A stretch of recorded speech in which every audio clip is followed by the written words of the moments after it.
Gambhir versus Virat Kohli ಈ ಇಬ್ಬರ ನಡುವಿನ ಗುದ್ದಾಟಕ್ಕೆ ದಶಕಗಳ ಇತಿಹಾಸವೇ ಇದೆ. ನಮ್ಮ ಕಿಂಗ್ ಕೊಹ್ಲಿಯನ್ನ ಕಂಡ್ರೆ ಈ ಗಂಭೀರ್ಗೆ ಆಗೋದೇ ಇಲ್ಲ. ಕೊಹ್ಲಿ ದೊಡ್ಡ ಮಟ್ಟಕ್ಕೆ ಬೆಳೆದಿದ್ದಾರೆ ಅನ್ನುವ ಅಸೂಯೆಗೂ ಅವನಷ್ಟು ನನಗೆ ಸಾಧನೆ ಮಾಡುವುದಕ್ಕೆ ಆಗೋದಿಲ್ಲ ಎನ್ನುವ ಮತ್ಸರಕ್ಕೂ ಗೊತ್ತಿಲ್ಲ. ಗಂಭೀರ್ಗೆ ಕೊಹ್ಲಿಯನ್ನ ಕಂಡರೆ ಆಗೋದೇ ಇಲ್ಲ. ಮೈದಾನದಲ್ಲೇ ಗಂಭೀರ್ ತುಂಬಾ ಸಲ ಇದನ್ನ ತೋರಿಸ್ತಾ ಇರ್ತಾರೆ. ಕೈ ಮಿಲಾಯಿಸುವಂತಹ ಸಂದರ್ಭದಲ್ಲಿ ಶುರುವಾಗಿತ್ತು ಅವರ ಜಗಳ. ಈಗ ಅದೇ Gambhir team India coach Kohli player ಆಗಿ ಆಡ್ತಾ ಇದ್ದಾರೆ. ಆದರೆ ಇವರಿಬ್ಬರ ಮುನಿಸು ಇನ್ನೂ ಕೂಡ ಕಡಿಮೆಯಾಗಿಲ್ಲ ಅನ್ನುವ ಸುದ್ದಿ ಬರ್ತಾ ಇದೆ. ಗಂಭೀರ್ ಹಾಗೂ ವಿರಾಟ್ ಕೊಹ್ಲಿ ನಡುವೆ ಮಾತಿಲ್ಲ ಕತೆ ಇಲ್ಲ. ಅಷ್ಟಕ್ಕೂ ಟೀಮ್ ಇಂಡಿಯಾದಲ್ಲಿ ಏನಾಗ್ತಾ ಇದೆ, ಕೋಲ್ಡ್ ವಾರ್ ಶುರುವಾಗುತ್ತಾ, ಕೊಹ್ಲಿ ಹಾಗೂ ಗಂಭೀರ್ ನಡುವಿನ ಮನಸ್ಸಿನ ಕಾರಣ ಏನು, ಎಲ್ಲವನ್ನು ತೋರಿಸ್ತೀನಿ. ಸ್ನೇಹಿತರೆ, ನೀವೇನಾದ್ರು ನಮ್ಮ ಚಾನಲ್ಗೆ ಮೊದಲೇ ಬಾರಿಗೆ ವಿಸಿಟ್ ಮಾಡಿ ತಪ್ಪದೆ ಸಬ್ಸ್ಕ್ರೈಬ್ ಮಾಡ್ಕೊಳ್ಳಿ. ಪಕ್ಕದಲ್ಲಿರುವಂತಹ ಬೆಲ್ ಐಕಾನ್ ಕೂಡ ಒತ್ತಿ, ಯಾಕಂದ್ರೆ ನಾವು ಇದೇ ತರ ಇನ್ಫಾರ್ಮೇಟಿವ್ ಅಂಡ್ ಕ್ರಿಕೆಟ್ ನ್ಯೂಸಸ್ ಮಾಡ್ತಾ ಇರ್ತೀವಿ. ಸ್ನೇಹಿತರೆ, ನಿಮಗೂ ಕೂಡ ಗೊತ್ತಿದೆ, ವಿರಾಟ್ ಕೊಹ್ಲಿ ಹಾಗೂ ಗೌತಮ್ ಗಂಭೀರ್ ಅಂದ್ರೆ ಎರಡು ವಿಭಿನ್ನ ಮುಖಗಳು. ಅವು IPL ನಲ್ಲಿ ಇವರಿಬ್ಬರು ಮೈದಾನದಲ್ಲಿ ಕಿತ್ತಾಡೋದನ್ನ ನಾವು ಕಣ್ಣಾರೆ ನೋಡಿದೀವಿ.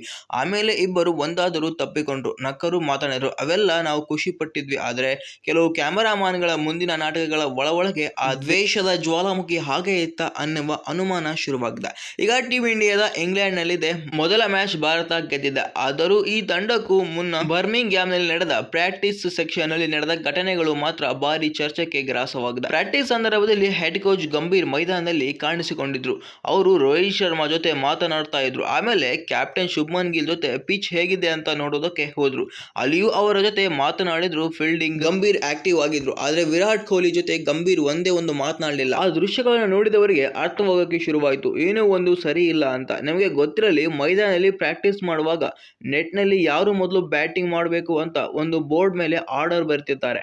ಅದೇ ರೀತಿ ವಿರಾಟ್ ಕೊಹ್ಲಿ ನೆಟ್ 1, ನೆಟ್ 2 ಮತ್ತು ನೆಟ್ 3ಗೆ ಹೋಗಿ ಮೊದಲು ಬ್ಯಾಟಿಂಗ್ ಮಾಡಿದ್ರು. ನೆಟ್ಸ್ ನಿಂದ ಬ್ಯಾಟಿಂಗ್ ಮುಗಿಸಿ ಬಂದಾಗ ಕೊಹ್ಲಿ ಗಂಭೀರ್ ಅವರ ಮುಖವನ್ನೇ ನೋಡಿಲ್ಲ. ಕಡೆ ಗಣಿನಲ್ಲೂ ನೋಡದೆ ನೇರವಾಗಿ ಮುಂದೆ ಹೋಗಿ ತಮ್ಮ ಕಿಟ್ ನ ಬ್ಯಾಕಪ್ ಮಾಡುವುದರಲ್ಲಿ ಬಿಸಿ ಆಗ್ತಾರೆ.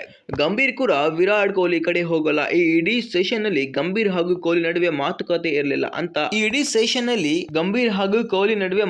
ಇರಲಿಲ್ಲ ಅಂತ ಅಲ್ಲಿದ್ದ ಪತ್ರಕರ್ತರು ಹೇಳ್ತಾರೆ. ಇವರಿಬ್ಬರ ಮಧ್ಯೆ ಈ ಮುಟ್ಟಿಗೆ ಕೋಲ್ಡ್ ವಾರ್ ನಡೆಯುವುದಕ್ಕೆ ಕಾರಣ ಏನು? ರಿಪೋರ್ಟ್ ಪ್ರಕಾರ ಚಾಂಪಿಯನ್ಸ್ ಟ್ರೋಫಿ ಸಮಯದಿಂದಲೂ ಇವರಿಬ್ಬರ ಮಧ್ಯೆ ಮಾತುಕತೆ ಸಂಪೂರ್ಣವಾಗಿ ಬಂದ್ ಆಗಿದೆ ಅನ್ನುವ ಶಾಕಿಂಗ್ ನ್ಯೂಸ್ ಹೊರಬಿದ್ದಿದೆ. ಅದಾದ್ಮೇಲೆ ಇವರಿಬ್ಬರ ಯಾವುದೇ ಸೆಲೆಬ್ರೇಷನ್ ಫೋಟೋಗಳನ್ನ ಕೂಡ ನೀವು ನೋಡಿರಲಿಕ್ಕೆ ಸಾಧ್ಯವೇ ಇಲ್ಲ. ಇದಕ್ಕೆ ಅಸಲಿ ಕಾರಣ ಏನ್ ಗೊತ್ತಾ? Star culture. ಹೌದು ಸ್ನೇಹಿತರೆ, ಗೌತಮ್ ಗಂಭೀರ್ ಇಂಡಿಯಾ ಕೋಚ್ ಆದಾಗಿನಿಂದಲೂ ಒಂದೇ ಒಂದು ಮಾತನ್ನು ಹೇಳ್ತಾರೆ, ಟೀಮ್ ಇಂಡಿಯಾದಲ್ಲಿ ಯಾವುದೇ ಸ್ಟಾರ್ ಕಲ್ಚರ್ ಇರಬಾರದು ಅಂತ. ಗಂಭೀರ್ ಅವರ ದೃಷ್ಟಿಯಲ್ಲಿ 2027ರ ವಿಶ್ವಕಪ್ಗೆ ಒಂದು ಯುವ ತಂಡ ಸಿದ್ಧವಾಗಬೇಕು.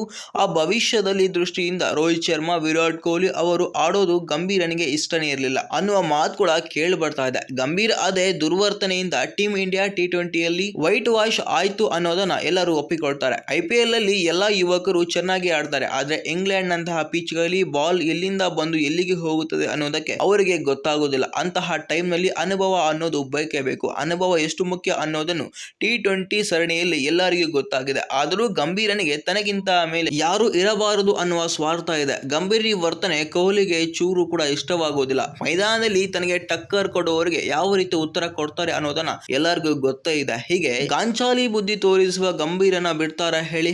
ಏನೇ ಆದ್ರೂ ಒಂದು ಹೆಡ್ ಕೋಚ್ ಮತ್ತು ತಂಡದ ಅತಿ ದೊಡ್ಡ ಸ್ಟಾರ್ ಆಟಗಾರ ನಡುವೆ ಈ ರೀತಿ ಹೊಂದಾಣಿಕೆ ಇಲ್ಲದೆ ಹೋದ್ರೆ ಅವರ ನೇರ ಪರಿಣಾಮ ಬೀಳೋದು ಇಡೀ ತಂಡದ ಪ್ರದರ್ಶನದ ಮೇಲೆ. ಇದು ಎಲ್ಲಿಗೆ ಹೋಗಿ ಮುಟ್ಟುತ್ತೆ ಅನ್ನೋದೇ ಈಗ ಕ್ರಿಕೆಟ್ ಅಭಿಮಾನಿಗಳ ದೊಡ್ಡ ಟೆನ್ಷನ್. ನೆನಪಿಟ್ಕೊಳ್ಳಿ, ಬೆಂಕಿ ಮತ್ತು ಗಾಳಿ ಸೇರಿದ್ರೆ ಕಾಡ್ಗಿಚ್ಚು ಆಗುತ್ತೆ. ಏನಾದ್ರೂ ಗಂಭೀರ್ ತಮ್ಮ ವರ್ತನೆಯನ್ನು ಬದಲಾಯಿಸಬೇಕು, ಇಲ್ಲ ಅಂದ್ರೆ ಅದರ ಪರಿಣಾಮ ಟೀಮ್ ಇಂಡಿಯಾದ ಮೇಲೆ ಆಗುತ್ತೆ. ಈ ಬಗ್ಗೆ ನಿಮಗೆ ಏನಿಸ್ತಾ ಇದೆ ತಪ್ಪದೆ ಕಮೆಂಟ್ ಮಾಡಿ. ವಿಡಿಯೋನ ಶೇರ್ ಮಾಡಿ, ವಿಡಿಯೋಗೆ ಲೈಕ್ ಕೊಟ್ಟು ಇದೇ ತರ ಹೆಚ್ಚಿನ ವಿಡಿಯೋಗಾಗಿ ನಮ್ಮ ಚಾನಲ್ ಈಗಲೇ ಸಬ್ಸ್ಕ್ರೈಬ್ ಮಾಡ್ಕೊಳ್ಳಿ.